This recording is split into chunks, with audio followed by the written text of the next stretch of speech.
খুব সহজে কিভাবে টাকা জমাবেন। আসসালামু আলাইকুম, সবাই কেমন আছেন? আশা করি অনেক অনেক ভালো আছেন। আমিও আল্লাহর রহমতে অনেক অনেক ভালো আছি। আর একটা নতুন ভিডিও নিয়ে চলে এলাম আপনাদের মাঝে। আজকে আমি সকাল থেকে শুরু করতেছি, যেমনি প্রত্যেকদিন সকাল থেকে শুরু করি।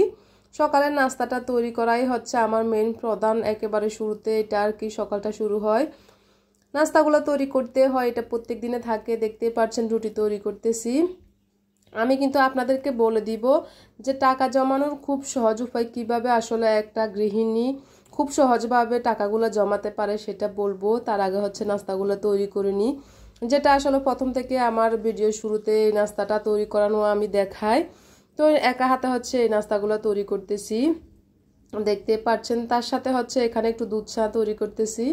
দুধ চা আমার থাকে প্রায় সময়, একেবারে দুধ চা দিয়ে রুটি দিয়ে আমার অনেক পছন্দ। তো নাস্তাটা সারা পরে আপনাদেরকে এখন দেখাতে চলে এলাম কিভাবে একটা গৃহিণী খুব সহজভাবে টাকাগুলো জমাতে পারে, সেটাই দেখাবো। মাস শেষে যখন আসলে বেতনটা পায়, আমাদের না হোক হাজব্যান্ডের হলো, কিন্তু হাত তো টাকা আমাদের আসে। আমাদের কাছে যখন দেওয়া হয়, আসলে মাসের শুরুতেই কিন্তু আমরা হাতের বেতনগুলো যদি পেয়ে থাকি, সর্বপ্রথম আমাদের করতে হবে একটা লিস্ট। এই লিস্ট ছাড়া কিন্তু আমাদের কখনো হিসাব থাকবে না, হিসাবের বাইরে আমরা টাকা কখনোই জমাতে পারবে না। আমাদের শুরুটাই হচ্ছে একটা লিস্ট করতে হবে প্রথমে। তো লিস্টটা কিন্তু আমার প্রত্যেক মাসে আমি একটা লিস্ট করে থাকি। যেরকমভাবে আমাদের বাসা বাড়ায় যে দেখতে পাচ্ছেন, আমার এখানে কিন্তু একটা লিস্ট করা আছে। আমি প্রত্যেক মাসে একটা লিস্ট করে থাকি, তাহলে কিন্তু আমার হিসাবের যে টাকাগুলো ওগুলো কিন্তু ঠিক থাকে, জমানোর টাকাগুলোও কিন্তু আমি ঠিকঠাক মতো জমাতে পারি। তো এখানে আমার সর্বপ্রথমে কিন্তু বাসা ভাড়া, বিদ্যুৎ বিল, তারপর হচ্ছে স্কুলের বেতন, ছেলের চাল, তারপর হচ্ছে মাছ, সবজি, মুদি, ওষুধ, অন্যান্য খরচ, মানে যাবতীয় আমি কিন্তু সবকিছুই এখানে লিখলাম। আমার কোন খাতে কতটুকু টাকা যাবে এটুকু কিন্তু আমি লিখে রাখি সব সময়। তো সর্বপ্রথম কিন্তু আমাদের এই কাজটা করতে হবে, একটা লিস্ট তৈরি করতে হবে। আমরা চাইলে কিন্তু আসলে সবই পারি। একজন পুরুষ মানুষ কিন্তু হাতে টাকা ধরে রাখতে পারে না। ওরা গেলেই কিন্তু ওদের হাতে টাকাগুলো আসলে খরচ হয়ে যায়। ওরা এগুলো হিসাব করে না যে টাকা রাখতে হবে। একটা মহিলাই শক্ত হাত দিয়ে কিন্তু টাকাগুলো জমাতে পারে। তো আমরা যদি না পারি, তাহলে আসলে আর পুরুষ মানুষ কখনোই জমাতে পারবে না। টাকা যেহেতু আমাদের হাতে দিয়ে থাকে কিংবা আমরাই রাখি, তাহলে কিন্তু এই টাকাগুলো আমরা যদি নিজে নিজে যদি আমরা এগুলো ঠিকঠাক মতো জমাতে পারি, তাহলে কিন্তু আমাদের সংসারে অনেক উন্নতি হবে। তা আমি কিন্তু এই বেতন থেকে একেবারে শুরুতেই কিন্তু আমি সর্বপ্রথম 1000 টাকা নিয়ে নিই। এটা কিন্তু আমার শুরুতে একেবারে সব সময় থাকে। 1000 টাকা শুরুতে আমি নিয়ে, এটা হচ্ছে আমার মানে যে হিসাব করার আগে কিংবা হিসাব করার পরে হোক কিনে, আমি সব শুরুতে আমি 1000 টাকা নিয়ে নিই। এটা হচ্ছে জমানোর জন্য। তারপরে হচ্ছে আমি পরবর্তী যে হিসাবগুলো থাকে, এই ক্ষেত্রে যদি আমি কিছু কমাতে পারি, ওইখান থেকে আমি কিছু টাকা রাখি। তারপর আবার মাসের লাস্ট কিন্তু অনেক সময় টাকা হাতে কম থেকেও কিন্তু আমি লাস্টের সময় কিন্তু টাকাগুলো অনেক সময় 500-1000 করে রাখতে পারি। তো আর কিছু ক্ষেত্র হচ্ছে আমাদের যেহেতু হিসাব করে চলতে হবে, ওইটা সবাই জানেন, হিসাব করে চলাটা আসলে আমাদের মেইন কাজ।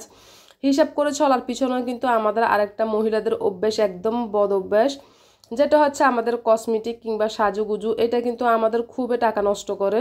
তো এই জিনিসটা যদি আমরা মেনটেন করতে পারি, তাহলে কিন্তু আমরা খুব সহজেই কিন্তু বাড়তি টাকা থেকে আমরা টাকাগুলো আসলে জমাতে পারি। যেটা বলতে পারি যে আমাদের মেয়েদের আসলে কসমেটিক সাজুগুজু এটা কিন্তু অনেক আমরা অপচয় করে থাকি সবচেয়ে বেশি।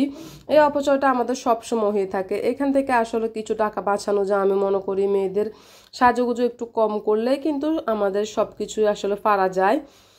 তো যাই হোক, এখানে কিন্তু এই যে আমার কিছু বাজার নিয়ে আসলো। আসলে আমরা তো মধ্যবিত্ত ফ্যামিলি, যেহেতু এখানে আমাদের অত বেশি হাই লেভেলের বাজার করা আসলে সারাই না। কারণ হচ্ছে আমরা যেহেতু একটু হিসাব করে চলতে হয়, এই জন্য হচ্ছে কম সম কিছু বাজার নিয়ে আসলো। দেখতে পাচ্ছেন এখানে আলু, বেগুন, তারপরে হচ্ছে আম, আর একটা ফল আমলকির মতো, আমি জানি না এটা কি ফল, দেখাবো আপনাদেরকে।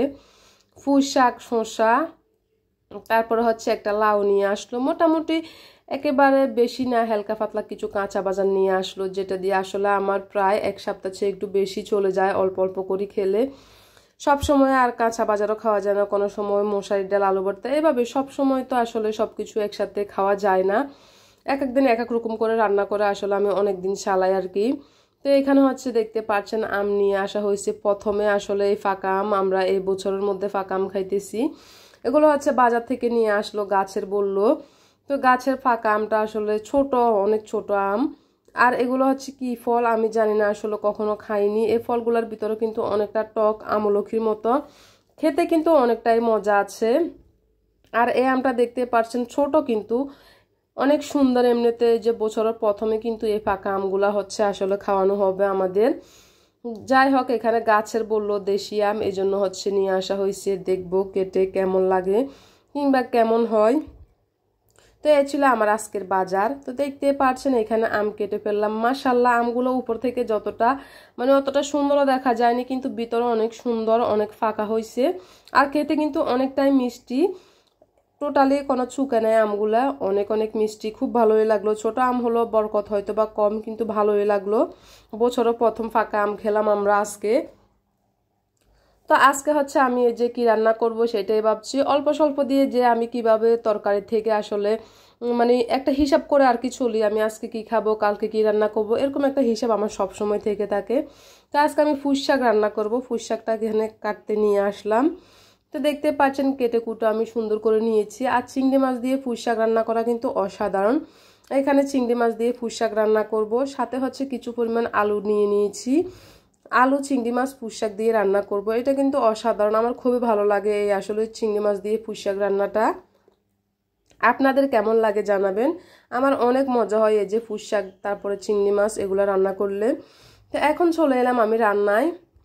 যেহেতু দুপুর হয়ে গেছে, দুপুরবেলা আসলে আমাদের সব মেয়েদেরই কিন্তু রান্না বান্না কাজকর্ম নিয়ে আমরা সবসময় ব্যস্ত হয়ে থাকি। তো আমি যতটুকু পারলাম অল্প অল্প করে একটুখানি আপনাদের ভিডিও করে দেখালাম। আসলে ফুল ফ্রি ভিডিও করে আসলে দেখাতে পারি না, যেহেতু সবসময় আর ক্যামেরা ধরার লোক থাকে না। হয়তো বা একটুখানি আমি স্ট্যান্ড দিয়ে রেখে তারপর হচ্ছে ভিডিওটা করি। তো এখানে রান্না করতেছি, দেখতে পাচ্ছেন চিংড়ি মাছ দিয়ে হচ্ছে আমি এখানে কষাতে পানি দিয়ে দিলাম আর কি কষানোর জন্য। তারপরে হচ্ছে আমি এখানে পুঁই শাকটা দিয়ে দিব, দেখাবো। এখানে এক চুলায় আমার ভাত রান্না হচ্ছে, আর এক চুলায় তরকারি দিয়ে দিয়েছি। দুই চুলায় আমি দুইটা আসলে দিয়ে দিই সবসময়, যাতে তাড়াতাড়ি রান্না হয়ে যায় আর কি। এখানে হচ্ছে আমার চিংড়ি মাছগুলো কষানো হয়ে গেছে। এখন আমি আলু দিয়ে দিচ্ছি। আলু দিয়েছি মূলত আসলে ছোট ছেলেরা হচ্ছে আমার, ওরা কিন্তু শাক অতটা পছন্দ করে না। তো এই জন্য হচ্ছে কিছু আলু দিয়ে দিয়েছি, যাতে শাকের সাথে আলু দিয়ে আমি মেখে ওদেরকে খাওয়াতে পারি। আর আজকে কিন্তু বাড়তি কোনো মাছ রান্না করব না, শুধুমাত্র এই তরকারিটা থাকবে।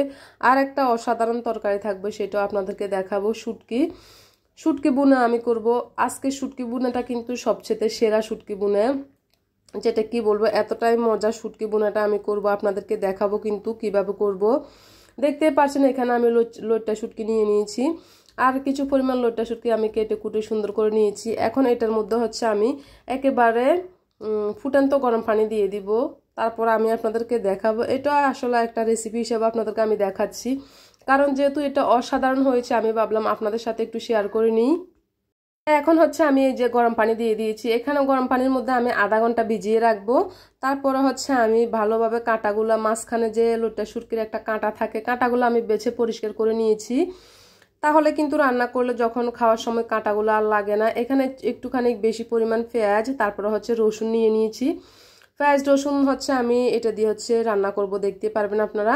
এখানে আমি সরিষা তেল দিয়ে দিয়েছি, দেখতে পাচ্ছেন। এই আসলে শুটকি বোনাটা সরিষা তেল দিয়ে করলে কিন্তু অসাধারণ হয়ে থাকে, মানে কালার যেমন খেতেও কিন্তু অসাধারণ হয়। তো এখন সরষের তেলটা হচ্ছে গরম হয়ে গেছে। তারপর এখানে আমি পেঁয়াজ রসুন দিয়ে দিয়েছি। পেঁয়াজ রসুন দিয়ে হচ্ছে কিছুক্ষণ ভালোভাবে নাড়াচাড়া করব, যাতে পেঁয়াজগুলো হচ্ছে আমার একটুখানি নরম হয়ে যায়। তো দেখতে পাচ্ছেন পেঁয়াজ কিন্তু আমার সিদ্ধ হয়ে গেছে। এখন এখানে আদা রসুনের পেস্ট দিয়ে দিলাম পরিমাণ মতো, মানে যাবতীয় যা যা লাগে সব ধরনের মশলা আমি দিচ্ছি। রসুন তো আদা রসুন দিলাম। এখন হচ্ছে হলুদের গুঁড়া, তারপরে হচ্ছে মরিচের গুঁড়া। এখন আমি পরিমাণ মতো পানি দিয়ে দিলাম। এখানে হচ্ছে আমি কিছু পরিমাণ জিরের গুঁড়া দিচ্ছি, সাথে হচ্ছে গরম মশলা একটুখানি দিয়ে দিয়েছি। তো সব মিলিয়ে এখানে মশলাটাকে আমি ভালোভাবে কষিয়ে নিব। দেখতে পাচ্ছেন মশলাটা ভালোভাবে কষানো হচ্ছে একেবারে। এই শুটকি বোনাটা একেবারে ঝাল ঝাল। এখন হচ্ছে আমি শুটকিটা দিয়ে দিচ্ছি।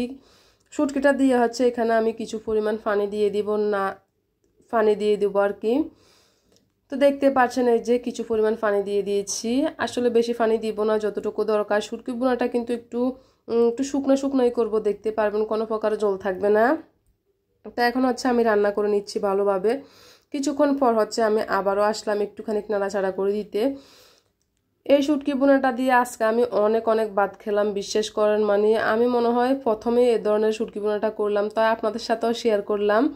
মজা হয়েছে কিন্তু অনেক। আমি অন্যরকমভাবে হয়তো শুটকি বোনাটা করি, আজকে একটু আলাদাভাবেই করলাম শুটকি বোনাটা। আমি প্রত্যেকদিন শুটকির সাথে কিছু পরিমাণ আলু দিয়ে চচ্চড়ি করি, আজকে শুধুমাত্র আমি শুটকিটা বোনা করতেছি একেবারে। এখানে কিছুই দিনে পেঁয়াজ রসুন দিয়ে শুধু শুটকি বুনে। তো অবশেষে হয়ে গেল আমার রান্না বান্না, দেখতে পাচ্ছেন। এই যে এখানে হচ্ছে চিংড়ি মাছ দিয়ে আলু পুঁই শাক রান্না হয়েছে, দেখতে পাচ্ছেন। এটা কিন্তু খেতে অনেক ভালো লাগে। আসলে পুঁই শাক খাওয়া হয়নি অনেক দিন, এখন হচ্ছে নিয়ে আসা হয়েছে, তাই খুবই খুশি হলাম। পুঁই শাক দিয়ে হচ্ছে আজকে ভাত খাবো আর কি, অনেক দিন ধরে শাক খাওয়া হয়নি। তো এইখানে হচ্ছে শুটকি বোনাটা, দেখতে পাচ্ছেন যেমন কালার মনে হচ্ছে একটা আচার। অনেক সময় এই ধরনের আচার দিয়ে আমরা ভাত খেয়ে থাকি, আসলে কত সুন্দর একটা কালার। আর এটা খেতে গরম ভাতের সাথে কি বলবো, অসাধারণ। মানে এতটা ভালো লাগলো এই শুটকি বোনাটা আজকে। আপনারাও কিন্তু আমার মতো একটু ট্রাই করবেন, অসাধারণ লাগবে একেবারে। আমার থেকে খুবই ভালো লাগলো। তো দুপুরের খাওয়া দাওয়া শেষ, তারপর হচ্ছে বিকেলে কিছু নাস্তায় চলে আসলাম। বিকেলের নাস্তা আজকে হচ্ছে যে রমজানে কিন্তু অনেকগুলা ছোলা বুট রয়ে গেছে, এখনো কিন্তু খাওয়া হয়নি। ভাবলাম আজকে একটু ছোলা বোনা করব, এজন্য সিদ্ধ করে নিয়েছি ছোলাটা, আর আলুর সাথে আলু সিদ্ধ করে নিয়েছি। তো এখন হচ্ছে আমি ছোলাগুলো হচ্ছে বোনা করব আর কি। প্রথমে কিন্তু সিদ্ধ করা হয়ে গেছে, এখন এখানে হচ্ছে কিছু পরিমাণ আমি মশলাটা কষিয়ে নিচ্ছি। কষানোর পরে হচ্ছে আমি এই যে ছোলাগুলা দিয়ে দিব আর কি এখানে। এই যে দেখতে পাচ্ছেন আমার মশলাটা কষানো হয়ে গেছে আর ছোলাগুলা দিয়ে দিয়েছি। এখন হচ্ছে আমি আলুটা একটু কষলে কষলে দিয়ে দিচ্ছি, যেহেতু সিদ্ধ আলু এরকম করে দিলে কিন্তু অসাধারণ লাগে একেবারে। কিছুক্ষণ ধরে আমি নাড়াচাড়া করে এখানে কিছু পরিমাণ পানি দিয়ে দিব পরিমাণ মতো। তো দেখতে পাচ্ছেন মোটামুটি হয়ে এসেছে। তো আজকে বিকেলে কিন্তু আমাদের এই ছোলা বোনাটাই থাকবে, একটু মুড়ি দিয়ে খাবো, সালাদ তৈরি করব, এটাই। আমি কিন্তু পুরোপুরি আপনাদেরকে দেখাতে পারলাম না। তো আজকে এখানে শেষ, সবাই ভালো থাকবেন, সুস্থ থাকবেন, আল্লাহ হাফেজ।